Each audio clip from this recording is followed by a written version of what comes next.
Les Républicains. Je crois que la bonne foi du gouvernement avec de telles déclarations est fortement mise à mal. Je crois que les bras nous en tombent dans un contexte où on les prend en flagrant délit de mépris depuis plusieurs semaines. Être capable de dire qu'ils ont été trop intelligents pour que les gens, alors que les gens dans leur vie quotidienne, ils constatent bien les effets directs de ces mesures. Et quand les gens regardent le président de la République à la télé dire qu'en dessous de 2000 € de retraite, on ne payera plus la CSG.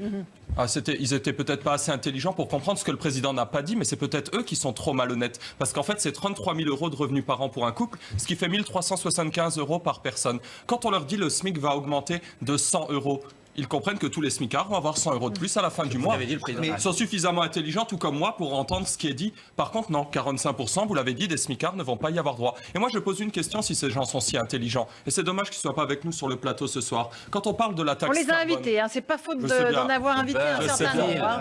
Je vous le garantis. Une seule question. Quand on dit la taxe carbone, qui a quand même cristallisé un certain nombre de mécontentements pour les gens qui n'ont pas d'alternative à la voiture, il y a encore 12 milliards d'euros d'augmentation de taxes prévues d'ici à 2022. Ça fera à cet horizon-là encore 12 € sur un plein de 50 litres. Qu'est-ce qu'on fait? Est-ce que là aussi, on la supprime ou est-ce que dans un an, on se retrouve exactement au même endroit pour avoir les mêmes débats parce que le travail n'aura pas été assez revalorisé, parce que les fins de mois seront toujours aussi difficiles? Et pour tout ça, je pense que nos concitoyens sont assez intelligents. Il y a quand même les heures supplémentaires défiscalisées qui vous font plaisir. Encore faut-il qu'il y ait des heures de travail à donner aux gens. Que